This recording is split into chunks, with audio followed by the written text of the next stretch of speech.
So thank you, Mario, for the introduction. So as you said, I am Antonio Zecchio, PhD at the Distributed Electrical Systems Laboratory at the EPFL, and I am honored to present this presentation with our achievements that have been successfully achieved by a joint effort of many members of our group.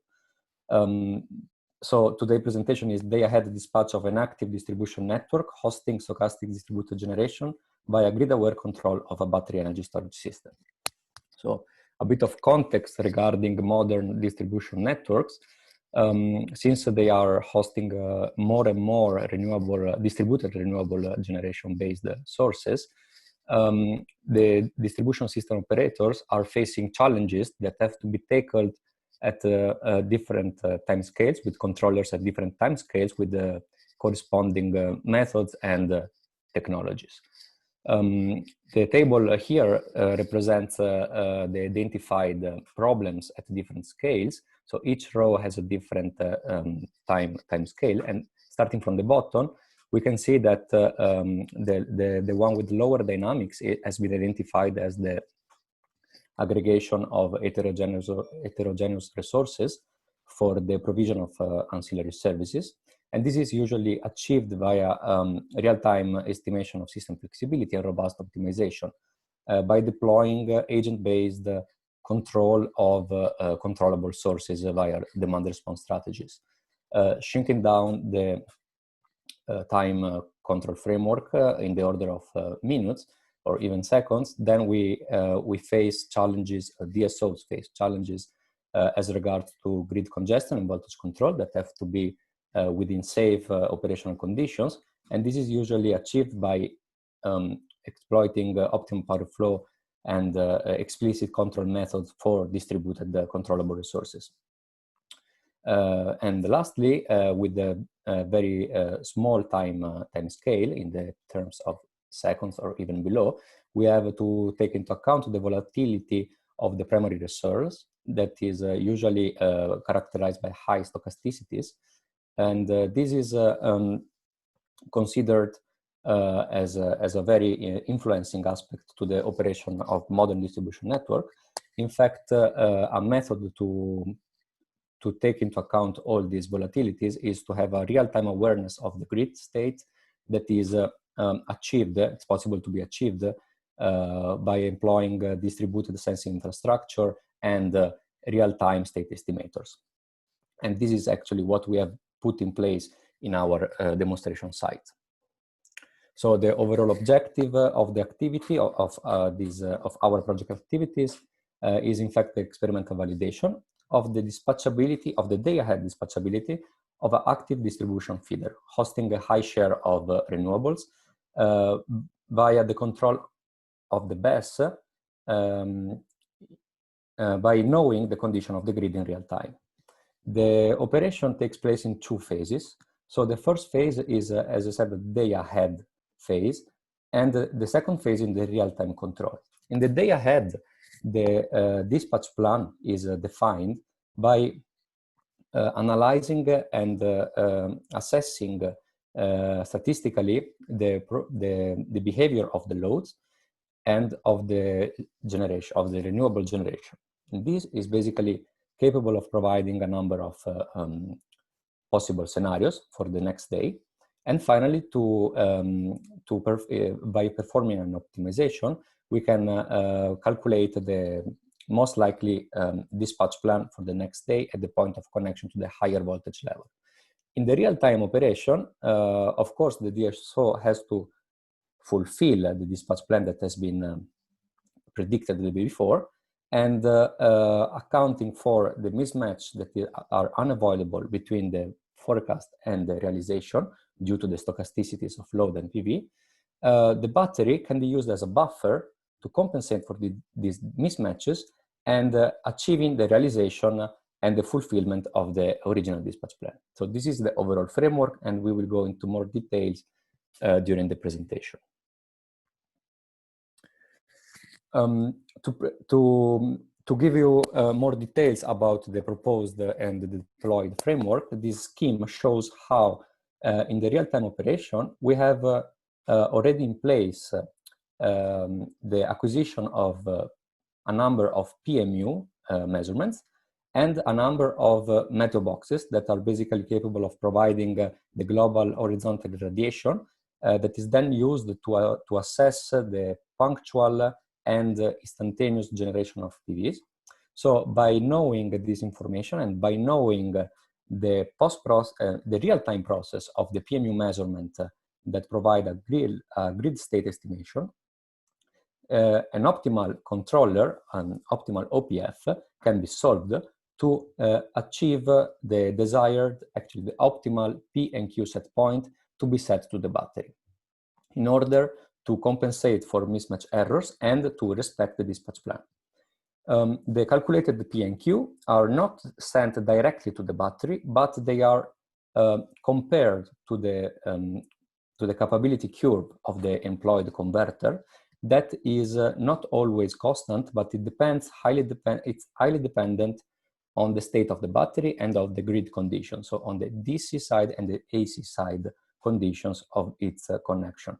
And by knowing the capability curve of the converter and by knowing the calculated set point with the OPF, we can then be sure to set on the battery a feasible set point without facing problems with triggering of protection or other issues related to too high set point. Digging into the more details about the definition of the dispatch plan, a robust optimization is solved every 24 hours, and it uses a scenario-based iterative AC OPF. And this accounts for the forecast of load profiles with 95% of confidence interval and of the renewable forecast, in particular of PVs. The time resolution is 1 hour. So every 1 hour, the optimization, the objective of the optimization is the minimization of the dispatch error between then the dispatch plan and the realized power at the point of connection. Also, offset battery profile is embedded in the final dispatch plan to take into account the compensation of SOC, of the state of charge of the battery, that has been imposed to be, at the end of the day, in the very proximity of the initial state of charge at the starting of the day, in order to be able to enable dispatchability also the next day. Other constraints are, of course, the energy and power constraints of the battery and typical ampacity and voltage constraints for the distribution grid components. In the real-time control, so for every 1 hour slot, every minute, which is the time resolution, every minute, a number of robust OPF problems are solved in a descending time horizon. Again, the objective is the minimization of the dispatch error. And it is very important to note here that we have included the consideration of the accumulated error within the hour slot during the previous I-1 time steps. And this is then considered for the new ith timestamp and is compensated within the hour. And this is very important because we are basically able to prepare a redispatch over the 1 hour slot in order to compensate as much as possible for the unavoidable small errors that yet have been accumulated. The method then identified three possible real-time OPF methods. And this is one of the most innovative contributions of this activity because the objective is to implement in a real field experimental setup, actually not experimental, in a real field setup, real-time OPF methods for a real-time control of a real asset.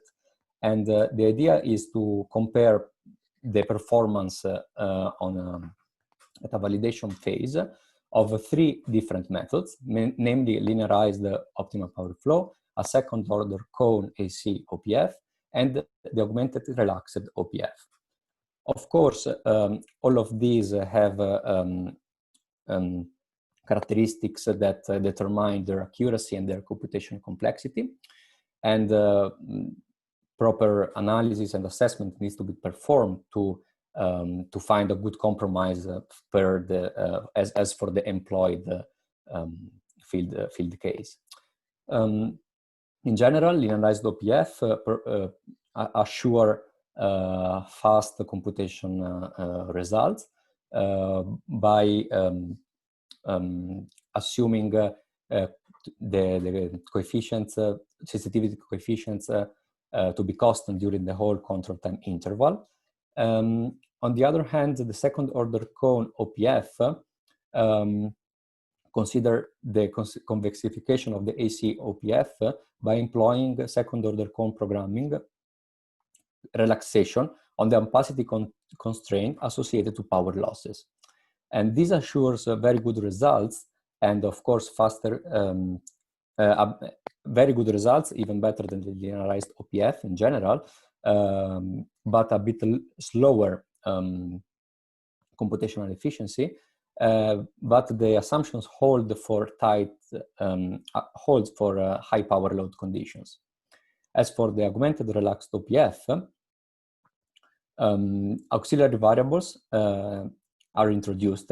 Auxiliary variables related to the state variables of power flow and voltage and currents are introduced to build a set of augmented operating constraints to guarantee the exactness of the SOCP relaxation. And the exactness is actually guaranteed also for mild load conditions. But of course, the computational complexity is higher, but at the same time, we can have way more accurate results. But this has to be assessed on a systematic way, case by case. Regarding the employed state estimator and sensing infrastructure, the project involved a spin-off of our lab, a startup name called Zecchio Technologies, that deploys the first grid automation system based on high-speed and time-synchronized phasor measurement units. So a number of PMUs, namely 17, have been distributed and synchronized along the network of the distribution feeder that we have available for our test, and provide very, very fast measurements in the scale of 20 milliseconds, with a time resolution in the scale of 20 milliseconds. These measurements are then processed by the real-time state estimator application that provides estimation of the grid states with a pace of 20 milliseconds. And this information is then made available to the control layer of the battery that can then consider the state of the grid for the OPF and the real-time control of the asset. To provide a quick overview of the state estimator in operation, this is a screenshot of the visualization system that we have available for the monitoring of the status of the grid. And we can see that we have in real time the information of the substation voltages and the line loading for the whole monitored grids. So we can estimate voltage and currents also in the nodes where the PMUs are not installed. And this has been achieved with very high accuracy and redundancy and robustness. Regarding the controllable asset, a 1.5 megawatt ampere, 2.5 megawatt hour battery has been installed in Eagle and connected to the medium volt 21 kilovolt medium voltage grid of Romand Energy. The cell technology is NMC, so nickel, manganese, cobalt oxide battery, and that can be utilized up to 4,000 full cycles at 80% depth of discharge. As you can see on the right, we have some capability curves of the employed converter that are not constant over the whole operation time of the converter. And this is, as I said before, because it's highly dependent on the condition of the battery and the condition of the AC grid where the converter is connected to. And this is then considered to be able to know whether the calculated set point from the OPF is within or out of the capability region. And in the case it falls outside, so in the case the requested power is too high, then the controller enables basically guarantees the continuity of the service delivery by reducing this power, preventing the trip of the unit. That is something that usually happens during standard converter operations. In this way, instead of losing the controllability of the unit or just having a set point that is set to 0, for safety reasons, we have yet a PQ set point that is operating. In order to achieve this, a detailed model of the a detailed equivalent model of the battery has been defined, as well as a model of the equivalent grid, in order to have the prediction of the DC voltage and of the AC grid voltage for the next timestamp when we receive a given initial P and Q set point. And in order to achieve a model for an equivalent model for the battery, the so-called 3-time constant model that you can see on the circuit on the left, some identification tests have been performed on the real asset, and the parameters of the equivalent model, namely resistances and capacitances, have been calculated and are reported in the table that you can see on the right. And this table is actually utilized for the prediction of the real-time prediction of the DC voltage. And you can see that the values are also highly dependent on the state of the charge of the battery. This is the schematic of the medium voltage grid employed for the experimental setup. The considered grid is the one, of course, in blue. We can see that we have some other lines with other colors that are actually not connected, physically connected to the blue line. So the only point of connection to the larger grid is in the substation called Colombe. You can see here, which is actually our point of grid connection to the higher voltage level. So the whole grid is operated in a radial way. As mentioned before, it is a 21 kilovolt grid with a 3-phase power of, this is for the calculation of the OPF, but it's very important to know and to see that we have a lot of distributed photovoltaic units along the grid for a total installed capacity of 3.2 megawatt peak. And it's also important to note that we have one big installation at the node highlighted here called Migros, where a photovoltaic plant of 1.6 megawatt peak is installed. We also have a high generation capacity of hydro. And as mentioned before, we also have 17 PMUs that are distributed along the feeder. Actually, to be more precise, the PMUs are distributed in the portion of the feeder that is above the node named village. This means that everything that is below and behind this point of the grid, this node, is seen as an aggregated point of connection with that considers the sum of each load behind this node, the sum of each PV plant, and the sum of each hydro plant. So this is actually seen as a big P and Q load with their own stochastic behavior according to the mix of load, PV, and hydro. So the state estimation is actually performed for the portion of grid that is before village up to the main substation. The results that I am able to show you today are basically focusing on the micro. So again, on this node that is actually very close to the node where the battery is installed. The battery is installed in Melee, so there is a short line connecting the micro node to the Melee node, and we can see that we have some historical measurements